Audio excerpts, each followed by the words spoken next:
Le mot post-vérité a intégré les pages du dictionnaire d'Oxford. Désormais, donc, les faits avérés, vérifiés, n'auraient pas plus de poids que les opinions, les croyances ou bien encore les émotions. On serait maintenant entré donc dans une ère qualifiée de post-vérité, une ère que l'on appelle parfois une ère post-factuelle. On en discute à présent avec Jocelyn McClure. Il est professeur de philosophie à l'Université Laval. Il est également auteur d'un tout récent ouvrage qui s'intitule « Retrouver la raison ». C'est publié chez Québec Amérique en 2016. Jocelyn McClure, bonjour. Bonjour. Alors, qu'entend-on par ce concept que l'on voit de plus en plus, notamment depuis le début de l'année, par ce concept de post-vérité? Ça désigne un état social dans lequel les faits comptent plus pour beaucoup. Hein. Un fait, ça désigne une chose qui existe, ça désigne notre réalité. Puis un jugement de fait, au fond, c'est lorsqu'on cherche une description de ce qui existe, hein, de ce qui est, pour évidemment bien raisonner, pour pouvoir échanger avec les autres de façon rationnelle. Il faut qu'on se base sur des faits, hein, sur une compréhension de la réalité telle qu'elle est. Puis aujourd'hui, donc, plusieurs ont l'impression que les faits comptent plus pour beaucoup, que les faits sont plus déterminants dans la discussion démocratique, qu'on est capable donc d'inventer au fond des nouvelles pseudo-réalités qui vont être prises au sérieux, puis qui vont avoir un impact sur les comportements électoraux ensuite des citoyens. Comment se fait-il qu'on se soit éloigné des faits alors que les faits semblent s'imposer par eux-mêmes, évidemment? Mm-hmm. Je pense que c'est pas un mouvement récent, hein. Donc c'est ça d'abord il faut le reconnaître, hein. Quiconque a étudié un peu l'histoire des idées sait que c'était le grand combat déjà de Socrate et de Platon dans l'Antiquité, hein, de combattre les sophistes, hein, qui prenaient souvent justement congé de la rigueur et de la vérité. Quiconque a lu Machiavel sait que le mensonge en politique a aussi une longue histoire. Donc c'est pas quelque chose de nouveau, hein. Déjà sous les conservateurs de l'administration Bush fils, hein, déjà je pense que c'est là que l'ère post-factuelle au fond, sans qu'elle ait commencé, elle a atteint une nouvelle phase, je pense, hein, quand un des conseillers du président Bush disait qu'il s'intéressait pas à la reality-based community, donc la communauté des personnes qui prennent les faits au sérieux. Déjà, donc, on était dans une nouvelle phase, hein, de cette ère post-vérité. Aujourd'hui, je pense que on est encore plus loin dans cette ère, hein. C'est lié à des facteurs contingents, mais à des facteurs structurels aussi. Le facteur structurel, c'est cette accélération de la discussion politique, du débat politique, en bonne partie en raison des nouvelles technologies de l'information et de la communication, les réseaux sociaux, toute la phase interactive du web, hein, qui fait en sorte que on peut réagir rapidement à chaque événement, puis que lorsqu'il y a par exemple des fausses nouvelles ou des mensonges, du baratin, ainsi de suite, tous ces points de vue circulent extrêmement rapidement, puis peuvent devenir viraux, hein. Donc on est dans une nouvelle phase en partie pour ces raisons-là. Puis aussi il y a des facteurs plus contingents comme un candidat, hein, à la dernière présidentielle américaine qui a atteint de nouveaux sommets, hein, dans son mépris pour les faits. Même chose du côté donc de la Grande-Bretagne dans le débat sur le Brexit. Donc il y a des facteurs à la fois structurels et contingents qui fait qu'on est rendu au fond dans une nouvelle phase encore de cette ère post-factuelle.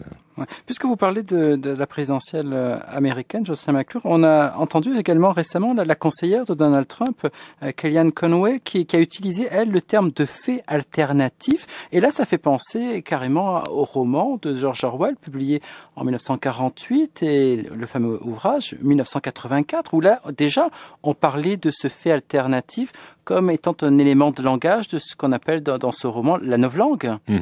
Exactement, ouais. Donc, évidemment, il ne s'agit pas dans ce cas-là de faits alternatifs, hein. On pourrait parler de faits alternatifs lorsqu'on dit, vous fondez sur ces faits ou sur cette compréhension des faits pour établir votre point de vue. Voici d'autres faits qui sont aussi pertinents dans notre réflexion, dans notre discussion, qu'il faudrait prendre en considération. Voici une autre interprétation des faits. Donc ça, ce sera un usage correct du terme. Puis dans certains cas, effectivement, il faut faire ce genre de nuances ou de recadrage dans une discussion. Dans ce cas-là, puis c'est ça qui nous fait penser au roman d'Orwell, c'est qu'on fabrique tout simplement une nouvelle réalité, puis on pense qu'à l'imposer dans le langage, qu'elle va rester, qu'elle va justement s'imposer à la place plutôt que les faits avérés. Donc on n'est pas dans des faits alternatifs, on est dans une fabrication, une sorte de manipulation de l'opinion publique. Mais parfois on a l'impression que la frontière est très floue entre les deux, entre les faits fabriqués et les faits alternatifs. Ouais. Pensons par exemple là en l'occurrence, il s'agissait de savoir s'il y avait eu plus de monde au serment fait par Donald Trump que à l'accréditation de son prédécesseur, de Barack Obama. Et là, c'est ça dépend si on regarde les images sur les vidéos, ça dépend de si on regarde l'audience par exemple par le biais des réseaux sociaux, par les biais de la télévision. Donc comment comprendre l'interprétation d'un fait qui devrait être un fait clairement identifiable, celui de la présence ou non d'une certaine audience? Ouais. Dans ce cas-là, c'est pas un enjeu très difficile, au moins d'un point de vue, disons, philosophique. C'est tout simplement une question de jugement de fait. Donc il faut aller voir, d'un point de vue empirique, là, combien de personnes il y avait, puis on devrait avoir des méthodes normalement pour calculer les foules, le nombre de personnes présentes à un moment donné. Si on a des limites sur le plan de nos méthodologies au fond, donc ça c'est un enjeu, mais normalement, il ne devrait pas avoir un débat sur une question empirique aussi simple, qui, normalement, on devrait avoir les outils aujourd'hui pour évaluer une foule en données. Donc, mais ça, c'est le propre d'un fait, Jocelyn McClure. Il ne devrait pas y avoir de débat sur un fait. Un fait devrait faire autorité par lui-même. Exactement. Comme il s'agit d'une description de ce qui est, si on a les bons outils, les bons moyens, le scientifique ou journalistique pour y avoir accès, normalement, ça ne devrait pas faire débat, parce qu'on est capable d'établir, au fond, la vérité en la matière. On est capable de départager le vrai du faux. Donc, c'est en ce sens-là que ça ne devrait pas porter à controverse. La façon, les implications, par exemple, éthiques et politiques des faits, ça, c'est tout autre chose. Mais sur les faits, lorsqu'on y a accès, lorsqu'on a les moyens d'y avoir accès, normalement, ça ne devrait pas être sujet à controverse politique, mais ça l'est aujourd'hui parce qu'on tente justement par toutes sortes de manipulations du langage, de nier certains faits ou d'en fabriquer d'autres. Vous dites par la manipulation du langage, mais en même temps, souvent, c'est fait au nom d'une certaine authenticité du langage, au nom d'un certain franc-parler contre le politiquement correct. Ouais. Oui, il y a ça aussi. Parfois il y a des énoncés, simplement des énoncés de nature factuelle qui sont faux. Quand par exemple on chiffrait les conséquences économiques de la sortie de l'euro en Grande-Bretagne, donc on sait qu'il y a eu des énoncés factuels tout à fait faux. On le savait pendant, ça s'est avéré après. Donc parfois c'est ça. Dans d'autres cas, c'est plutôt opposé émotion et fait, réalité extérieure. Donc ça aussi c'est très populaire. Ce qui compte pour certains, c'est au fond de valider ce que l'on ressent, de faire du sentiment ou de l'affect un critère sur le plan donc du jugement politique. Puis donc ça aussi c'est un des dévoiements de la discussion publique aujourd'hui, donc de donner tout ce poids à l'affect au fond dans le jugement politique. Dans un contexte d'ailleurs où les voix se multiplient, vous le dites vous-même dans votre ouvrage, Jocelyn McClure, Retrouver la raison, vous dites que la multiplication étourdissante des voix, rendue possible par les blogs et les réseaux sociaux, aurait engendré une sorte de cacophonie relativiste débilitante et désespérante. J'espère que le propos général est plus nuancé que ça. Une chose que je pense qu'il faut reconnaître, c'est que ces nouvelles technologies de l'information et de la communication, une de leurs vertus, c'est précisément de pluraliser, au fond, la discussion publique. Il y a des voix qu'on n'entendait pas avant, que l'on entend maintenant, puis parce qu'il y a des personnes, des groupes qui ont des choses pertinentes à dire. Maintenant, ils se sont taillés une place dans notre délibération publique. Puis pour moi, ça, c'est positif. On a aussi accès à beaucoup plus d'informations facilement à portée de la main qu'avant. Puis d'un point de vue aussi global, c'est-à-dire qu'on a accès aux meilleurs des médias des autres pays. Donc, on peut s'informer rapidement, on peut avoir accès à des points de vue, de l'opinion de qualité aussi rapidement. Donc, tout ça pour moi... Est-ce que ça n'a pas eu l'effet pervers, Jocelyn McClure, avec cette pluralité des voix, des opinions, d'avoir affaibli aussi le poids de chacune de ces opinions? Il y en a plus, mais elles comptent moins individuellement. Exactement. Donc ça, c'est une des conséquences qui est plus négative. Donc c'est difficile ensuite de pondérer ou d'accorder un poids aux différents points de vue tellement il y en a qui s'expriment dans la sphère publique. Donc effectivement, c'est ce qui vient étourdissant, c'est devant une multiplicité de points de vue. Si notre travail, c'est pas à temps plein donc d'étudier la philosophie politique ou les sciences sociales, puis d'être un expert des différents discours sociaux et politiques, ça peut être difficile pour le citoyen simplement d'exercer son jugement. Il y a plusieurs points de vue qui s'affrontent. C'est ça qui peut être débilitant ou paralysant. Ça prend donc des ressources, même épistémiques importantes pour être capable de faire le tri dans cette pluralité de points de vue. Donc ça, c'est un des défis du citoyen d'aujourd'hui dans cette sphère publique 2.0. Ça prend des facultés critiques extrêmement aiguisées. C'est effectivement très exigeant. C'est un de nos défis en tant que citoyen aujourd'hui. Quelle différence, Jocelyn McClure, on pourrait faire entre ce phénomène qu'on tente ensemble d'identifier, celui de post-vérité, et celui qu'on connaît déjà depuis un certain temps, du relativisme? Donc le relativisme, c'est l'idée que l'on n'ait pas de critères pour juger que ce soit que tout se vaut finalement, que tout se vaut, que ce soit d'un point de vue éthique, qu'on n'aurait pas de principes éthiques qui nous permettent donc d'évaluer différents états de faits ou pour fonder notre jugement politique. Je crois que c'est Léo Strauss qui disait de manière ironique: si tout se vaut, le cannibalisme n'est qu'une affaire de goût. Oui, exactement. Pour critiquer évidemment le relativisme. Ouais, le relativisme radical, effectivement, nous dit qu'on n'a pas les ressources pour juger des pratiques de ce genre-là. Donc c'est effectivement c'est lié. L'idée de la post-vérité ou du post-factualisme, c'est vraiment ce rapport aux faits en particulier, que les faits qui, on a souvent dit que dans une démocratie libérale, on a tous droit à nos opinions, mais qu'on peut pas avoir droit à nos faits non plus, puisque le fait n'est pas dépendant de nous. Le fait existe indépendamment de nous.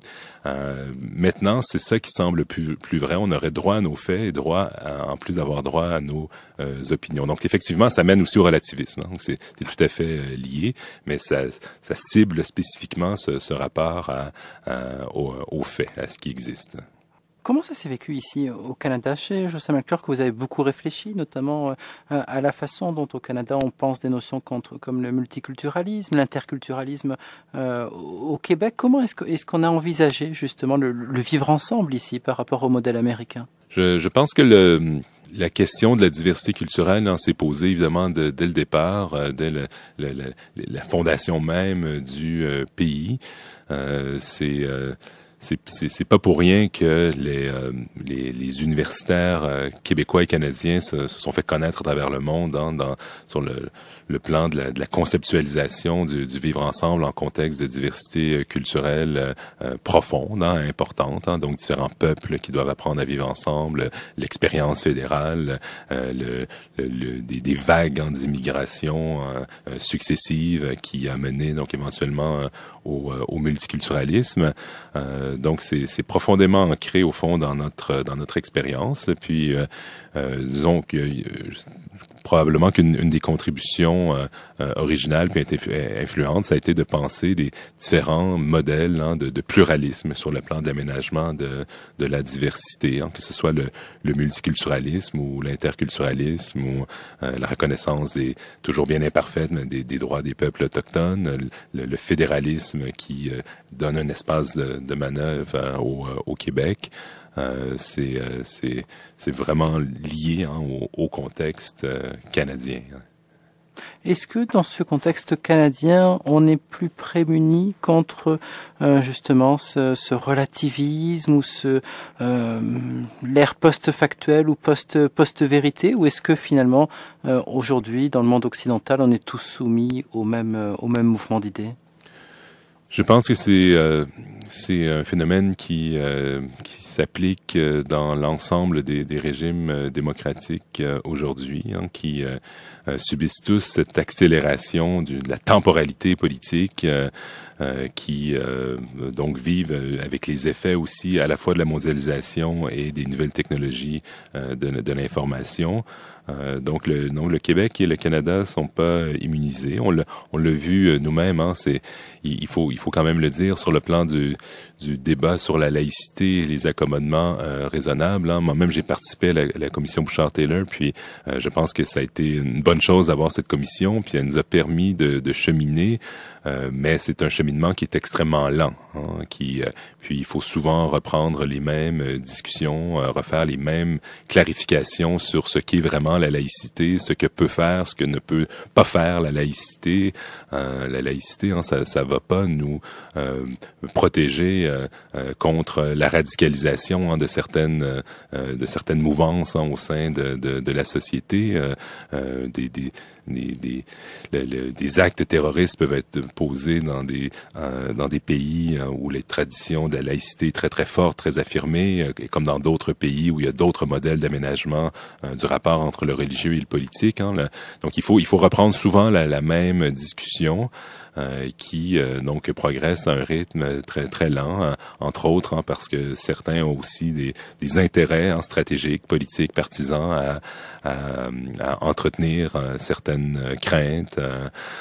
Donc là, non, le Québec et le Canada sont pas du tout immunisés. On a eu aussi notre période où on trempait déjà dans le post-factualisme sous les gouvernements conservateurs, où on sait que la place de la science a été très réduite, le rôle des scientifiques, des données probantes, tout ça, leur importance a été considérablement réduite.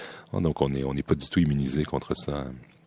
En vous écoutant, Jocelyn Malincourt, on a le sentiment que finalement nos sociétés démocratiques ont beaucoup de mal à établir des consensus, à définir finalement des valeurs sur lesquelles tout le monde puisse s'accorder. Oui, ça c'est... Et pourtant, jusqu'aux années 60, 70, la plupart de nos sociétés étaient extrêmement homogènes. Il y avait des valeurs dominantes sur lesquelles tout le monde s'entendait peu ou prou. Comment se fait-il qu'aujourd'hui, il y ait tant de mal à trouver ce consensus, même minimum? Il faut dire que le consensus des sociétés, disons d'avant les années 60, était aussi un consensus imposé, des consensus qui présupposaient aussi de certaines formes d'exclusion, que ce soit la ségrégation raciale aux États-Unis ou l'exclusion des femmes jusqu'à un certain stade du suffrage même, mais sinon un rôle bien précis pour les femmes dans la sphère domestique, une exclusion ou une exigence d'assimilation sur en ce qui concerne les membres de minorités ethno-culturelles. Donc le consensus aussi avait un prix, mais ce pluralisme... C'est ce que le juge Dixon appelle la dictature de la majorité. Ouais. Ce que vous décrivez, au fond, c'est une conséquence aussi de certains de nos principes les plus chers. On veut que chaque personne soit vue comme un agent moral, c'est-à-dire un agent moral, c'est une personne capable de décider par elle-même ce qu'est une vie réussie, quel sera le sens de sa vie, quelle direction elle veut donner à sa vie. Puis pour ça, mais il faut décider quel va être notre système de valeurs qui vont nous permettre de prendre des grandes décisions, puis justement de donner une direction à notre vie. Donc on encourage l'autonomie morale. Puis lorsqu'on fait ça, puis qu'on institutionnalise même ce principe, c'est-à-dire qu'on a des institutions, à la fois notre approche à l'éducation des jeunes, mais aussi une charte des droits et libertés, par exemple, qui fait en sorte que les droits fondamentaux vont être protégés. Lorsqu'on institutionnalise ce choix collectif, mais après, comme le philosophe John Rawls le disait, il faut pas se surprendre que les personnes, les individus, les citoyens en arrivent à des réponses très différentes sur ce qu'est une vie réussie.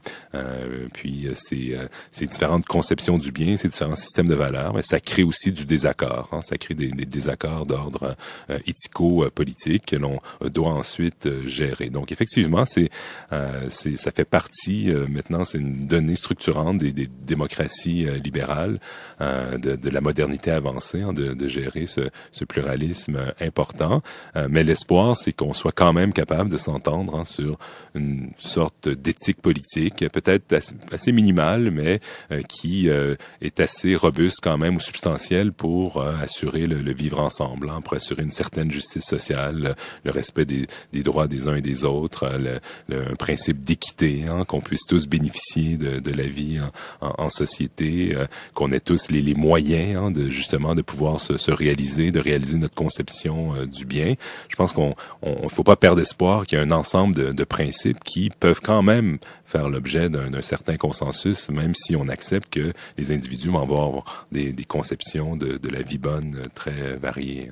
Il faut, je pense, distinguer le bien ou la vie bonne du juste, hein. Puis ce qui est tout à fait possible, puis ça devrait même être une exigence, hein, pour chacun d'entre nous, c'est notre conception de ce qu'est une vie bonne doit être compatible, hein, avec la possibilité pour les autres aussi de mener une vie bonne. Hein, donc il y a un devoir là de réciprocité, puis de s'entendre, hein, sur une sorte de contrat social qui permet justement cette réciprocité. Hein. Donc il y a des conceptions, ce qui nous permet aussi de séparer quelles sont les conceptions de la vie bonne qui sont raisonnables de celles qui sont déraisonnables. Hein. Si une conception du bien fait en sorte que les droits d'un groupe, hein, vont être violés, ou que ceux qui sont au bas de l'échelle, hein, ont pas les ressources suffisantes, hein, pour avoir une vie minimalement décente, mais pour moi ça c'est pas une conception qui est raisonnable, puis c'est pas une conception donc qui doit absolument être respectée. Donc ça nous donne quand même un critère pour départager quelles sont les conceptions du bien qui sont compatibles avec un vivre ensemble égalitaire. Hein. Donc ça fait pas de nous qu'on endosse une forme de relativisme, hein, au moins sur la conception de la justice qui va nous unir, qui va fonder nos institutions. Est-ce que ce ne sont pas des balises quand même très minimales? Oui, c'est des balises minimales. Mais je vois pas quelle est l'alternative au fond. Je vois pas une alternative qui serait acceptable, hein? Parce que si on cherche à aller plus loin, puis utiliser le pouvoir de l'État et son pouvoir coercitif pour imposer une certaine conception de la vie bonne, hein, mais ça va être laquelle exactement, sur quelle base, hein? Donc mon bouquin s'appelle Retrouver la raison. Donc je suis un rationaliste, je crois au pouvoir de la raison, je suis pas un démissionniste par rapport au pouvoir de la rationalité humaine, mais c'est un projet rationaliste qui est le mien, qui est plus modeste et plus réaliste que celui des philosophes des Lumières du XVIIIe siècle. Puis une des limites de la rationalité humaine, c'est lorsqu'on réfléchit, hein, rationnellement à ce qu'est une vie réussie, une vie qui a un sens. Je pense qu'il faut admettre que la raison humaine, au fond, nous donne et demeure sous-déterminée à cet égard, qu'elle ne nous donne pas une réponse, hein, précise, puis qui nous autoriserait à utiliser le pouvoir étatique pour l'imposer, hein, entre une vie axée davantage sur la contemplation, la spiritualité, une vie axée davantage sur la vita activa, hein, le travail, la productivité, une vie axée davantage sur la solidarité, hein, tant au sein de sa famille que dans sa société. Pour moi, il y a vraiment plusieurs modèles, hein, il y a plusieurs plans de vie qui sont valables, puis il faut accepter, hein, cette pluralité, hein. C'est une exigence au fond de tolérance, hein, et de reconnaissance qu'il y a plus qu'une bonne réponse possible à ce qu'est une vie réussie, mais la condition étant que notre plan de vie soit compatible avec les plans de vie raisonnables des autres, tant sur le plan des droits que sur le plan de la répartition des ressources. Donc le vivre ensemble, finalement, ouais. Le vivre ensemble avec les autres. Et finalement, ça, c'est pas la condition de la liberté? Est-ce que vous définissez, c'est finalement la liberté, vivre sa liberté en tant qu'individu, mais aussi en tant que collectivité? Oui, exactement. Comme individu, donc comme je le disais, donc on est des agents de notre propre vie, du choix de notre plan de vie. Mais ça exige aussi, pour moi, une certaine égalité, tant sur le plan des droits que aussi dans la distribution des ressources collectives. Les ressources collectives sont produites collectivement. C'est parce qu'on vit en société que on produit de la richesse, que certains s'enrichissent. Puis sur cette base-là, je pense qu'il faut, ça justifie une redistribution des ressources qui va faire en sorte que, encore là, même ceux qui sont au bas de l'échelle, qui ont été malchanceux ou que certaines de leurs décisions ont mal tourné, mais dans une telle société, même ceux qui se retrouvent là ont assez pour vivre une vie décente. Pour terminer, Jocelyn Malcure, même si on l'a senti à travers vos propos depuis tout à l'heure, quelle est l'importance de la philosophie aujourd'hui dans le débat d'idées, dans justement peut-être pour nous aider à retrouver la raison, pour reprendre le titre de votre ouvrage, en quoi aujourd'hui la philosophie nous est encore peut-être plus que jamais nécessaire? Il y a plusieurs réponses possibles, mais en lien avec notre discussion, donc je disais que le concept de post-vérité avait une certaine utilité aujourd'hui, même si on n'a pas pénétré dans cette période-là tout d'un coup, dans la campagne présidentielle américaine et ainsi de suite. C'est aussi un terme qui a eu une histoire, mais il y a une limite importante à ce concept de post-vérité. Pour raisonner, pour exercer notre jugement de façon rigoureuse, on a besoin de faits. Donc ça, c'est clair. Mais les faits en eux-mêmes peuvent pas régler nos énigmes et controverses éthiques et politiques. Les faits sont des faits, sont des descriptions de ce qui est. Lorsqu'il s'agit de questions éthiques et politiques, il faut réfléchir à ce qu'on devrait faire. Ce que l'on devrait faire d'un point de vue individuel, mais aussi d'un point de vue collectif. Donc de lutter contre le post-factualisme, ça peut pas être suffisant pour nous permettre de retrouver la raison dans la discussion publique éthico-politique. Il faut aussi une réflexion sur les valeurs, sur les valeurs que l'on veut se donner collectivement, sur le sens des valeurs aussi, comment on les applique, ces valeurs et principes à des questions particulières, comment on règle les désaccords entre les citoyens. Donc ça, sortir du post-factualisme ne nous permet pas de régler ces questions éthiques et politiques complètement. C'est une contribution, mais c'est pas suffisant. Puis la philosophie, une des choses qu'elle peut faire, c'est précisément donc alimenter notre réflexion sur ce que l'on devrait faire, sur ce que on devrait vouloir être collectivement parlant, de clarifier donc les enjeux, les dimensions éthiques de nos débats de société. Donc lorsque l'on débat de laïcité ou de fiscalité ou d'aide médicale à mourir, quels sont les principes sous-jacents, quelles sont les implications de l'une ou l'autre des politiques sur ces principes, et ainsi de suite. Donc il y a un certain nombre de clarifications que la philosophie donc peut nous permettre de faire. Puis ensuite, il y a, dans la tradition philosophique, il y a tout un répertoire d'arguments par rapport à ces grandes questions. Puis ces arguments donc peuvent venir enrichir, bonifier au fond la délibération publique. La philosophie ne doit pas remplacer la délibération publique. Dans une démocratie, c'est la liberté collective dont vous parliez, c'est le peuple qui est souverain ultimement. Mais je vois la philosophie comme elle doit l'éclairer. Elle doit éclairer. C'est une contribution essentielle, irremplaçable à une délibération publique éclairée.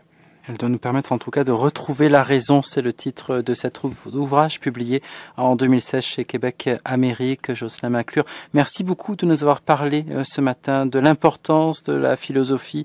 Je rappelle que vous êtes professeur de philosophie à l'Université Laval à Québec. Merci d'avoir été avec nous. Merci à vous, c'était un plaisir. À bientôt. À bientôt.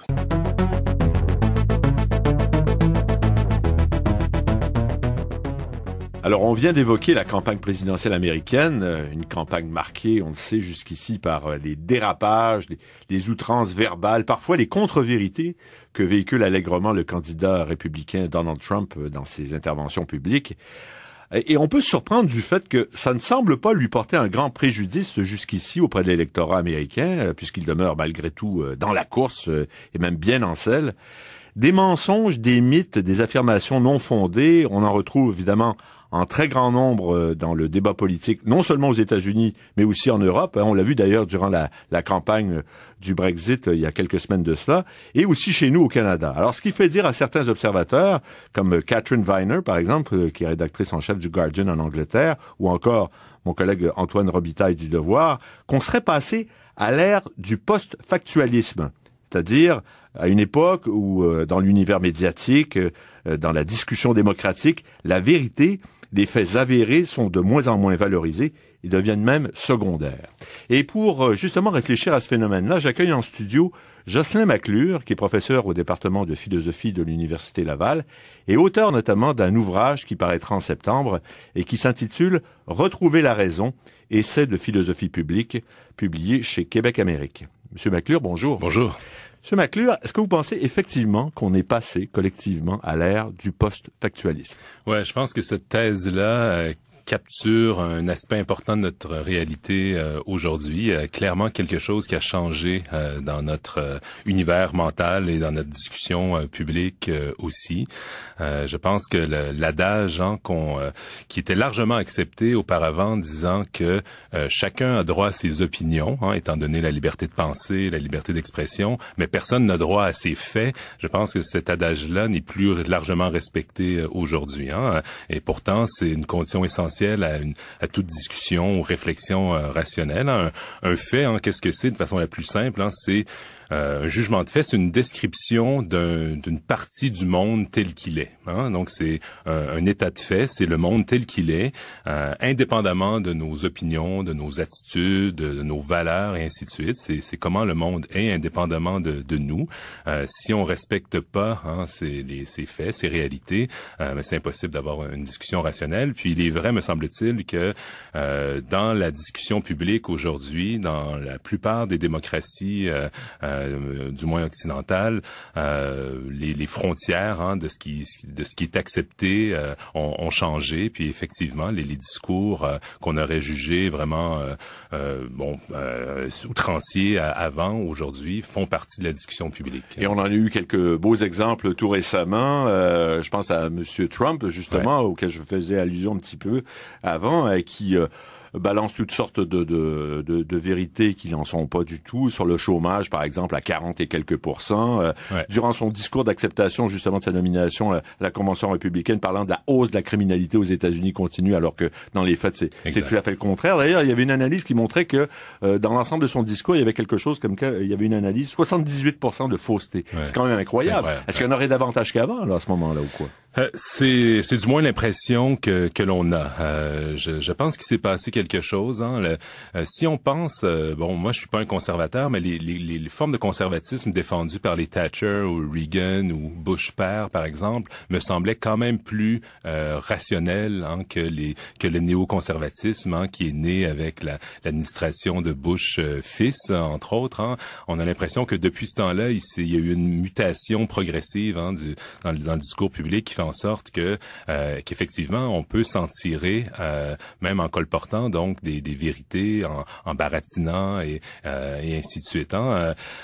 Donc il y a eu une mutation, me semble-t-il, depuis ce temps-là, une mutation donc qui s'explique pour différentes raisons. Je pense qu'il y a des causes à la fois institutionnelles mais aussi des causes qui relèvent même du fonctionnement même de l'esprit humain. Mais on peut s'en surprendre un peu, Monsieur McClure, parce que on est à une ère, on le sait, d'information, d'accès universel et automatique justement à des tas de données. Donc on pourrait penser a priori que le débat public va se rationaliser. Or, c'est pas forcément le cas. Non, je pense que ça, c'est une grande source de perplexité, puis peu d'entre nous l'avaient prédit, me semble-t-il. Surtout, je me replonge là dans l'optimisme post-guerre froide, post-effondrement du mur de Berlin, où on pensait qu'il y aurait un approfondissement au fond de la culture démocratique en Occident et ailleurs. Je me rappelle qu'on misait beaucoup sur l'idée de la délibération démocratique. On voulait rendre nos systèmes démocratiques plus délibératifs en faisant le pari que si les citoyens citoyens ont la chance de discuter rationnellement entre eux, que des décisions plus sages, plus éclairées seraient prises par nos élus. C'est pas une ligne continue, c'est pas un continuum. Exactement. Donc aujourd'hui, en plus, comme vous le dites, on est dans cette société qualifiée de l'information, où l'information est plus accessible que jamais. Mais il y a des formes aussi d'irrationalité qui se sont immiscées aussi, qui s'imposent. Donc il y a aussi une sorte de nouvel âge de la déraison qui s'installe, puis qui rend donc le portrait très très compliqué. Alors comment essayer de comprendre ça? On dit que ça coïncide par exemple avec un déclin important des médias de masse. Est-ce qu'il y a un rapport avec ça? Ouais, je pense qu'il y a des causes qui relèvent clairement de ce qu'on pourrait appeler notre architecture sociale, nos ensembles de pratiques, de pratiques et d'institutions, y compris donc l'état des médias aujourd'hui, puis la montée en puissance évidemment de nouvelles technologies d'information. Évidemment, on pense tout de suite à l'internet 2.0, aux médias sociaux, aux blogs qui nous permettent toujours de réagir dans l'immédiat. Mais ça change radicalement les choses parce que on pourrait vous rétorquer que la démagogie, le sophisme, ça date pas d'hier, ça. Exactement. Il y en a toujours eu. Oui. Mais est-ce que là, le fait, l'arrivée comme ça de ces nouvelles technologies change la donne de ce côté-là? Je pense que oui. Accroît le phénomène? Ouais, puis de façon plus que, disons, anecdotique ou accidentelle. Puis ça nous amène aux causes, disons, plus individuelles de ces nouvelles formes d'irrationalité. Je pense que une des choses que les sciences cognitives, entre autres, ont démontré de façon très concluante depuis 20 ans, c'est que la rationalité humaine est beaucoup plus fragile et faillible que ce qu'on voudrait bien le penser, puis ce que les philosophes des Lumières, par exemple, au 18e siècle ont pensé. Donc, lorsqu'on regarde les recherches menées par ces scientifiques, on réalise que tout ce qui relève des facultés rationnelles, délibératives, réflexives de l'esprit humain, tout ce système-là travaille de façon assez lente et assez laborieuse. Alors que tout ce qui relève des parties non conscientes de l'esprit humain, donc ce qui est fondé sur nos émotions, nos instincts, nos intuitions, que tous ces mécanismes-là dans l'esprit humain fonctionnent beaucoup plus rapidement.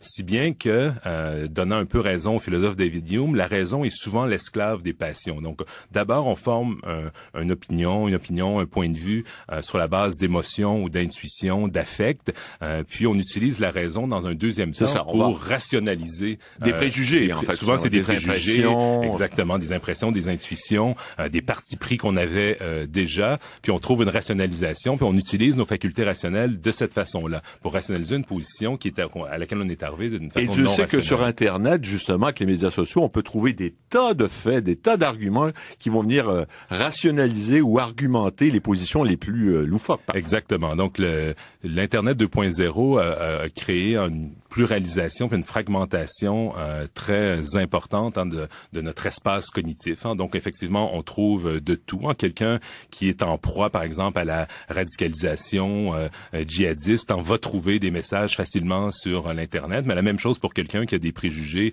xénophobes et qui considère que l'immigration est la plus grande menace, va trouver aussi des points de vue qui vont alimenter toutes sortes de théories du complot, là. Toutes sortes de théories du complot, exactement. Donc, c'est cette fragmentation du marché cognitif. On trouve rapidement ce qui vient nous conforter, au fond, dans nos préjugés. Donc, c'est en ce sens-là où les causes, disons, institutionnelles sont liées aussi à des causes qui relèvent du fonctionnement même de notre esprit. Et on en revient justement à votre propos principal, c'est-à-dire la capacité qu'on peut avoir aujourd'hui à avoir une véritable conversation démocratique. Alors, encore faut-il que ça se fasse dans les mêmes termes, qu'il y ait un minimum de consensus. Ouais. Alors, si tout le monde fonctionne en silo, si tout le monde a ses idées préconçues sur des tas de sujets, et si on fonctionne comme ça de façon parcellarisée, en quelque sorte, ça devient de plus en plus difficile à faire. Exactement. Je pense surtout pas qu'il faille renoncer au potentiel de la raison humaine et au potentiel de la délibération entre personnes raisonnables. En fait, c'est ce qu'on a de plus précieux en tant qu'être humain. Mais il est vrai que ça prend des efforts très conscients et volontaires d'entretenir dans notre propre esprit, mais aussi dans nos groupes, ce qu'on pourrait appeler une forme de concurrence cognitive. Il faut absolument toujours chercher à voir quelles sont les meilleures raisons qui font en sorte que d'autres, des concitoyens, ont des points de vue différents des nôtres. Hein. Il faut pas toujours se rabattre sur cette idée que c'est leur biais cognitif ou c'est leur préjugé, ainsi de suite. Il faut voir, est-ce qu'il y a là des préoccupations qui sont légitimes, est-ce qu'il y a là de vrais bons arguments auxquels il faut répondre. Mais ça se fait pas naturellement. Il faut entretenir cette capacité-là. Cette capacité à entretenir le sens critique, ouais, c'est le rôle des médias, oui, précisément, aussi, qui doivent être les gardiens de ça. Absolument, oui. Est-ce qu'on le joue? Pas forcément. Je pense que c'est plus difficile pour vous de le jouer aujourd'hui, étant donné justement ces autres médias qui ont émergé. Hein. Il y a une concurrence pour les lecteurs, l'auditoire, et ainsi de suite. Donc c'est plus difficile, mais clairement, on n'a pas remplacé ce rôle de garde-fou qui est joué par les grands médias. Ces filtres aussi qui font en sorte qu'on est capable d'avoir accès à de l'information de qualité. Parce que les médias aussi jouent avec l'émotion. Oui. On démissionne parfois. Là, exactement. Parfois, on veut concurrencer ces autres plateformes sur leur terrain. Puis je pense que c'est la plus grande erreur que les grands médias sérieux peuvent faire, de jouer sur ce terrain-là. Alors, la grande question à plusieurs millions, les conditions d'une véritable conversation démocratique, pour reprendre vos termes, ouais, quelles seraient-elles?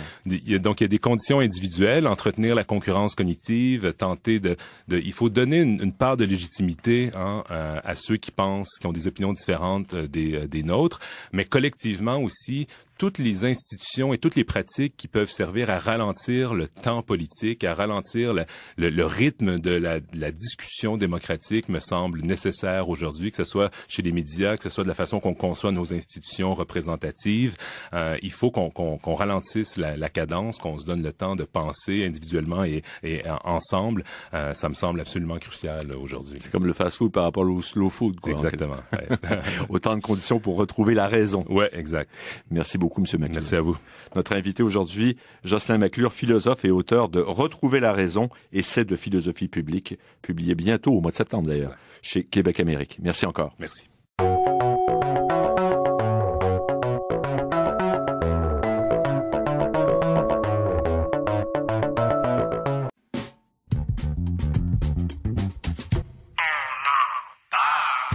Selon un sondage paru dans le Toronto Star samedi le 10 septembre dernier, 2 Canadiens sur 3 veulent un test des valeurs pour les immigrants. 67% des répondants désirent que les immigrants potentiels soient testés pour des valeurs anti-canadiennes. Le résultat de ce sondage fait écho à l'idée controversée de la candidate à la direction du Parti conservateur, Kelly Leitch, qui a proposé de dépister les immigrants aux valeurs anti-canadiennes, et aussi à la fameuse proposition de François Legault auquel vous faisiez référence. Véronique Côté, c'est le chef de la CAQ au Québec, qui a déclaré le 29 août dernier vouloir imposer un test des valeurs aux immigrants pour bloquer le port du burkini au Québec. Des exemples qui laissent quand même présager une peur de l'autre, de plus en plus répandue au pays, dont on peut témoigner, parce qu'on reçoit beaucoup de critiques à l'émission concernant les propos de certains collaborateurs qui se font traiter de multiculturalistes parce qu'ils font preuve d'une certaine ouverture envers l'islam notamment ou envers les immigrants. Alors, il y a une vraie peur. Il faut la considérer, il faut en parler et se demander si nous sommes encore capables de vivre ensemble, comment être ouverts aux autres, comment vivre dans une certaine forme de tolérance et d'exercer nos droits et nos devoirs de citoyens dans une démocratie en santé. Ce sont les questions justement qu'explore le philosophe Jocelyn McClure. Il est professeur à l'Université Laval. Il est collaborateur de cette émission dans un ouvrage intitulé « Retrouver la raison ». C'est un recueil de textes parus au cours des dernières années qu'ont lu pour nous la journaliste Francine Pelletier, documentariste et chroniqueur au quotidien Le Devoir, et Pierre-Luc Brisson, candidat au doctorat en histoire ancienne à l'UQAM. On vous accuse, vous, d'être un multiculturaliste, d'ailleurs, Pierre-Luc Brisson. Dans les médias sociaux, notamment. Je suis le premier à l'apprendre. Oui. Oui, c'est vrai, on m'a interpellé publiquement. On m'a interpellé dans un texte publiquement paru dans le Huffington Post récemment. Auquel je répondrai lorsque j'aurai Oui, mais il s'agit quand même d'en tenir compte, Francine Pelletier. On peut pas faire comme si ça n'existait pas. Moi, je suis targuée de ça tout le temps et de fédéraliste aussi.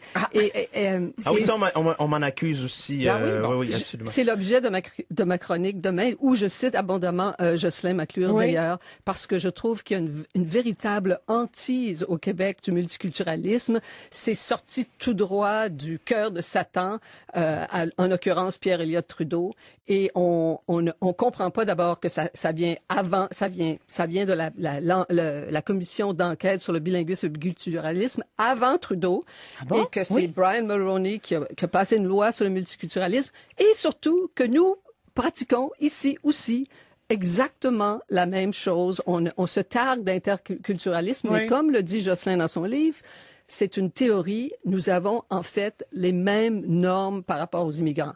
Bon, en ce moment, ce qu'on voit, et de là les appels un peu vicieux par moment, on voit que certains politiciens veulent revenir en arrière. Le Parti québécois, Jocelyn McClure en parle aussi dans son livre. Avec la fameuse charte des valeurs. Non, le Parti québécois de René Lévesque, au début, proposait la convergence culturelle que grâce, merci Gérald Godin, ils ont renié parce qu'elle était vue comme assimilatrice. Qu'est-ce que ça voulait dire, cette convergence culturelle? Ça voulait dire qu'on voulait que les immigrants deviennent de bons Québécois le plus vite possible. Alors, ils avaient tellement peur d'être... départissent de leur bagage culturel, au fond. Comme certains commentateurs en France le proposent, parce que la France a une politique assimilatrice. Mais à l'époque, et c'est pour montrer à quel point l'époque a changé, à l'époque, on a eu peur, effectivement, qu'une telle politique montrait un certain nationalisme ethnique. 40 ans plus tard, on n'a plus peur de ça. Au contraire. Et la CAQ et le Parti québécois, Jean-François Lisée, lui, propose la concordance culturelle maintenant. Donc, il y a un retour en arrière. Et c'est une des grandes choses que Jocelyn McClure fait très bien dans son livre. Il remet les pendules à l'heure, notamment en disant, en parlant du jeu dangereux du Parti québécois, qu'il est bien révolu le temps où le nationalisme proposé par le Parti québécois est un nationalisme ouvert sur la diversité qui incluait les immigrants. Mais c'est intéressant qu'on débute cette discussion-là sur le thème du multiculturalisme parce que je pense que ça dénote très bien les dérives du débat public présentement quand on accuse quelqu'un de multiculturaliste comme si l'idéologie multiculturelle était une tare en soi. Je ne suis pas multiculturaliste. Personnellement, je pense que, en effet, il y a au Québec une culture distincte, une langue distincte et que ça doit être le socle de notre discussion politique commune. Est-ce que vous êtes en faveur d'une société laïque, par exemple? Mais le Québec est une société laïque, je veux dire. Ce dont je ne suis pas en faveur, c'est de la laïcisation des individus sur une base privée, donc de la sécularisation des citoyens. Et on m'accusait justement, notamment dans cet article du Huffington Post, de faire le jeu des islamistes radicaux fascistes. Bon, je vais passer sur ce délire, mais revenons sur la question du multiculturalisme. Quand on assène une idéologie, quand on assène quelqu'un, quand on l'accuse d'être multiculturaliste comme si c'était une tare en soi, il y a un problème avec le débat public. Ceci dit, et là où Jocelyn McClure pose une question qui est intéressante dans ce bouquin-là, c'est supposons en effet que le multiculturalisme ne soit pas la meilleure politique d'intégration pour la société québécoise, et il est loin d'être convaincu d'ailleurs que ce soit le cas, soit dit en passant. Que fait-on de la gestion de la diversité? Parce que la diversité, c'est un fait. Je veux dire, on est confronté à des problèmes de diversité culturelle, religieuse, parfois linguistique. Comment on l'ordonne? Alors, ce n'est pas en assénant que le multiculturalisme, c'est en effet un homme de paille auquel il faut se confronter qu'on va régler. Surtout, on peut critiquer bien sûr le multiculturalisme comme toute autre philosophie ou politique d'immigration. Mais il fait référence d'ailleurs, Jocelyn McClure toujours, au fait qu'il y a des études qui montrent que c'est au contraire quand on respecte la diversité culturelle et la culture des immigrants qu'ils sont plus susceptibles de s'intégrer comme on les veut, de s'assimiler en d'autres mots.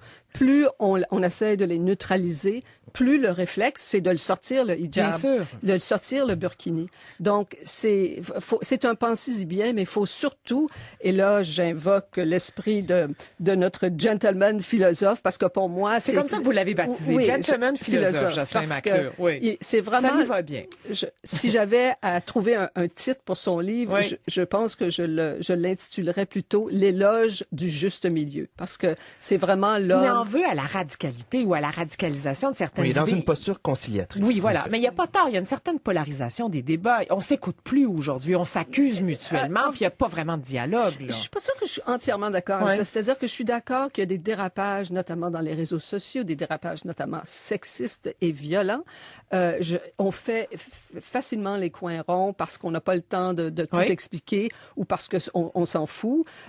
Et on parle certainement pas assez d'international. Mais si je pense... C'est le règne des émotions aussi, là, Francine. Oui, on n'est pas dans la profondeur et la réflexion. Mais est-ce qu'on l'était beaucoup davantage il y a 30 ans? Ça, c'est une bonne question. Vous dites non, Louise? Non, on l'était pas. Et toutes les choses... On n'est pas là pour témoigner, lui, en tout cas. Les réseaux sociaux nous offrent pas seulement des insultes et de l'indignation facile. Ça nous offre des bijoux d'avenues, de lecture, de découvertes. Et c'est là où McClure intervient quand il dit, justement, dans la première partie de son bouquin, il y a une nécessité aujourd'hui, à cause de la démultiplication des plateformes sur lesquelles on peut intervenir et établir une opinion, il y a une nécessité pour des intellectuels, pour des philosophes, justement de sortir de l'université, d'arrêter de produire des savoirs qui ne sont intelligibles qu'entre universitaires et intégrer le débat public pour justement se donner une espèce de pause, une espèce de réflexion. C'est la prétention des universitaires, des philosophes ou des chercheurs en sciences humaines d'analyser la société. Ben justement, prenons un pas de recul et intervenons sur ces plateformes-là. Parce que, comme le dit McClure, ne pas y intervenir, c'est laisser la patinoire, justement, à tous ceux qui, d'un camp ou de l'autre, peuvent adopter des postures qui sont indéfendables. Je vais me faire l'avocate du diable. Est-ce que le juste milieu, ça n'empêche pas que le débat soit en mouvement, Francine Pelletier? Est-ce que, par exemple, les féministes dont vous faisiez partie, vous, à la fin des années 70 et des années 80, ce qu'on appelle le deuxième mouvement, si vous aviez pas été d'une certaine façon radicale, est-ce que les choses auraient avancé? Oui, j'ai un peu de difficulté avec l'allergie, la supposée allergie de Jocelyn McClure au radicalisme, parce que il s'en prend, par exemple, aux progressistes qui prônaient la gratuité scolaire. Il s'en prend à Naomi Klein dans sa défense du changement climatique. Il s'en prend au discours contre l'austérité. En faisant fi du fait qu'on ne change pas les choses, et pour revenir à votre exemple du féminisme, quand le train sort de la gare, il faut que ça siffle très fort. Il faut mettre les poings sur les tables, il faut crier. Et le radicalisme, sans le radicalisme, il n'y a aucun mouvement qui commence ou qui va quelque part. À un moment donné, il faut modérer ses transports et c'est toujours difficile de savoir à quel moment, c'est quand ce moment-là. Mais le radicalisme est absolument essentiel à changer les choses. Et quand on pense justement au changement climatique et dans, excusez l'expression, la merde dans laquelle on est en ce moment, si on n'est pas radical par rapport à ça, on est tous morts et la planète avec nous. Naomi Klein est anticapitaliste, en fait. Elle est anticapitaliste, mais elle démontre très bien comment le capitalisme fait partie du problème. Alors, comment solutionner ça si on n'est pas radical, en effet? La question est intéressante parce que, et pour moi, c'est le principal angle mort de la philosophie politique de Jocelyn McClure, justement, c'est qu'il évacue, par exemple, tous les grands courants philosophiques, politiques, économiques qui, justement, ont mené certains groupes à adopter aujourd'hui une posture radicale. S'il y a besoin d'avoir posture radicale aujourd'hui, c'est parce que depuis le début des années 80, la vague du néolibéralisme a soufflé en Occident, en Amérique du Nord et en France. Et Jocelyn aime bien les institutions, le jeu démocratique, la transformation par le jeu démocratique, mais encore faut-il qu'il y ait de l'espace pour la transformation. Quand on regarde, par exemple, comment aujourd'hui aux États-Unis, le jeu politique est complètement bloqué, cadenassé par le fait qu'il faut investir des centaines de millions de dollars pour se lancer, ne serait-ce que dans une course à la présidentielle. On ne peut pas considérer que les institutions démocratiques suffisent et soient le meilleur moyen de transformation. Oui, bien entendu. Alors, il s'attaque aussi à cette fameuse, disons, fatigue de l'idée d'une indépendance au Québec. On est dans le déploiement de cette idée, dans cette course à la chefferie du Parti québécois. Est-on indépendantiste? Est-ce qu'on fait un référendum au cours des 6 premiers mois? C'est une idée qu'on ramène. Est-ce que c'est une idée qui a vieilli à son sens? C'est une idée. C'est un des moments forts du livre. Je suis d'accord. On est d'accord, Pierre-Yves et moi. C'est un des moments forts du livre parce qu'on entend constamment cette idée, la fatigue, la fameuse idée du baraquin, que c'est parce qu'on est trop aliéné au Québec, qu'on a intériorisé profondément le mépris des anglophones, du méchant anglais à notre égard, et on est trop faible pour se lever debout et vraiment faire notre indépendance. Et on revient toujours avec cette idée-là encore aujourd'hui parmi ceux qui rêvent de l'indépendance bientôt, alors que, comme Jocelyn le dit très bien, c'est un peu plus compliqué que ça. C'est franchement parce que l'oppression a changé beaucoup de visage, notamment. De visage ben au oui. Québec. Ben oui. L'État fédéral a été relativement généreux face au Québec. Il y a beaucoup de lacunes, il y a plein de choses à critiquer, mais quand même, il faut admettre que 40 ans après la Révolution tranquille ou 50 ans après la Révolution tranquille, on a développé le Québec politiquement, socialement, économiquement. Et ça, c'est très intéressant comme thèse. Et c'est une thèse que notamment l'historien Jocelyn Letourneau avait aussi défendue récemment, de dire que si les gens ne sont pas intéressés à la question nationale, c'est peut-être parce que le Québec se comporte de plus en plus comme une nation normal, qu'on a réussi à édifier un État-nation avec des institutions fortes qui fait en sorte qu'aujourd'hui, la nécessité de l'indépendance n'est plus aussi criante qu'elle l'était dans les années 60 et que si on veut relancer le discours indépendantiste, il faut encore faut-il l'actualiser. Et là, je trouve que Jocelyn Letourneau marque un point très intéressant. Et pour moi, la dernière partie du bouquin... Vous voulez dire Maclure? Qu'est-ce que j'ai dit? Vous avez dit Letourneau. Oui, il y a trop de Jocelyn. Et c'est là que je trouve que Jocelyn Maclure, justement, marque un point intéressant. Moi-même étant indépendantiste, coming out. Je ne suis ni multiculturaliste, ni fédéral. Ben, vous êtes indépendantiste, vous l'avez dit. Oui. Donc, moi-même, ça m'interpelle parce que les gens de notre génération ne sont pas du tout dans cette logique d'aliénation-là. Moi, je ne la ressens pas, par exemple, c'est-à-dire la comme vingtaine, ceux qui ont la vingtaine aujourd'hui, dont vous faites partie. Ce sera votre anniversaire, d'ailleurs, très bientôt. Vous allez passer le cap des 28 ans. Alors, retrouvez la raison. Cet essai de Jocelyn Maclure, c'est publié chez Québec Amérique. Francine Pelletier et Pierre-Luc Brisson, merci beaucoup de l'avoir lu. Toujours un plaisir.